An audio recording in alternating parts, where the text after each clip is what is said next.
Good morning, everyone. Have you ever found yourself act or learn things differently from other peers? Have you ever wondered why you are dissimilar when being with your classmates? And have you ever wondered if you are gifted or talented in some specific areas? If your answer is positive, then the following introduction of profiles of the gifted and talented will be useful to you. And to those who are not, this knowledge maybe will come in useful one day when interacting or meeting with someone that are gifted. But what does it mean to be gifted? Like many, you may think it's having an exceptionally high IQ or being a child prodigy. While it's true that people who fall under these categories can be considered gifted, it's also time for you to realize that there are actually many different types of giftedness that tend to get overlooked or undervalued. The contents are divided into 4 parts. First, I will talk about the definition of gifted child and talented child. Then, I will talk about signs that children might be gifted. And finally, I will share 6 types of gifted children. Gifted children are born with natural abilities well above the average, and normally you can notice their natural abilities easily when they are developing and learning. Gifted children can be also gifted in any area of ability, and they can be gifted in more than one area. Gifted children can learn things differently from other peers, like gifted children can be gifted at different levels. For example, if the children can be gifted in some advanced abilities, but they can also have disability. For example, if a child is intellectually gifted, may also have autism. Gifts become talents when they are developed and nurtured. This means that gifted children become talented when they are supported and encouraged to use their natural gifts to learn and concentrate and practice. For example, if a child is gifted musically and is given an opportunity to learn a musical instrument, then he may develop a talent for playing. There are many factors that influence the process, including family values, educational opportunities, personality, and motivation. Normally, talents are noticed by 6 years old, and by teenage years, gifted children will achieve at a very high level in their areas. First, advanced development is one of the signs that children might be gifted. Also, they might prefer to talk with older children or adults. Then they may learn in a different ways, like they may be able to concentrate and focus well on a task, or be intensely curious, learn very quickly, or be very imaginative and creative. In researchers George Betts and Marie Nehart's article, Profiles of the Gifted and Talented, they identified 6 types of gifted people according to their behaviors, feelings, needs, attitudes, adults and peers' perception, identification, and school and home support. The first one is called the successful type. Type 1s are those we typically come to associate with the term gifted because of their impressive academic performance and prestigious achievements.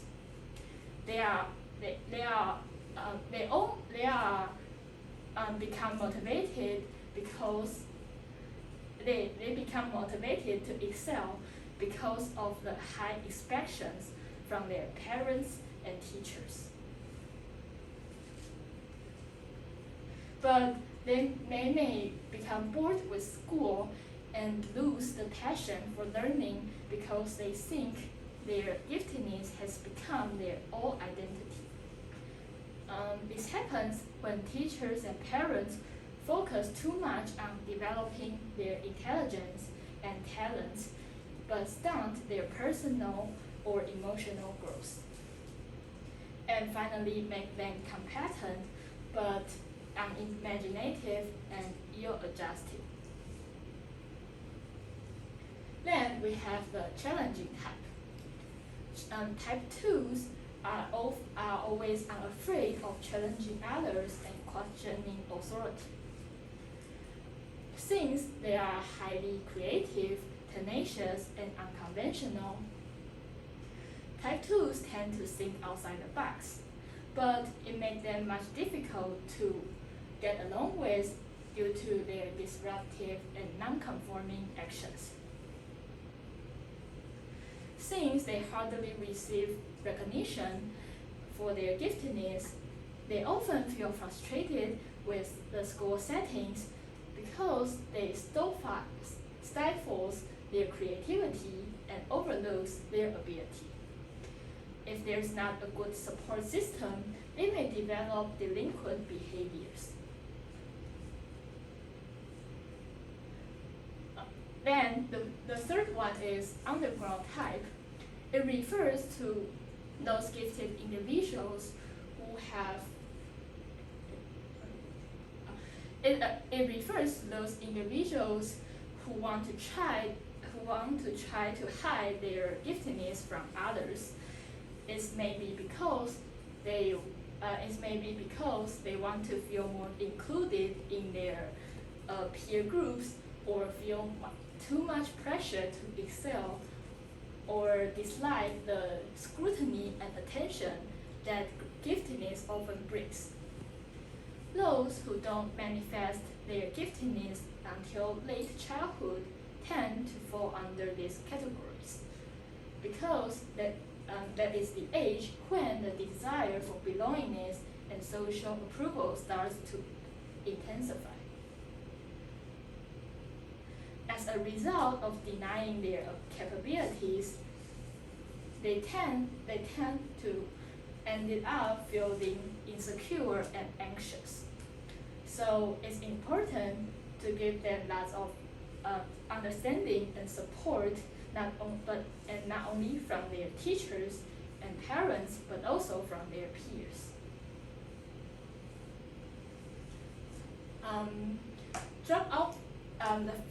The fourth one is called dropout type, also called a risk type. They tend to have this reputation and are labeled as such because they often struggle with anger, frustration, and depression, because they think their giftedness is overlooked. Like type 2, type 4s also struggle with self-esteem because they feel like they are rejected and unappreciated. Since their talents, skills, and abilities are not aligned with school curriculum, they often not receive affirmation and support from people around them. The fifth one is called double level type. It refers to those with emotional and physical handicaps. Most of them have learning disability like dyslexia, dysgraphia, and dyscalculia. It makes them much difficult to complete a work as easily as others, and also make them difficult to fulfill a task on time. So they often feel discouraged frustrated, and critical of themselves. Also, they are impatient, stubborn, and sensitive to critical. So it's important to give them proper assistance to nurture their talents. Last but not least, here comes the autonomous type. It refers to those who are independent, conscientious, and self-reliant. Like type 1, type 6 often find success and recognition because they have learned how to excel with the school system, or they have found ways to make the system work for them. Since they are resourceful and goal-oriented, they are natural-born leaders and are often respected by others.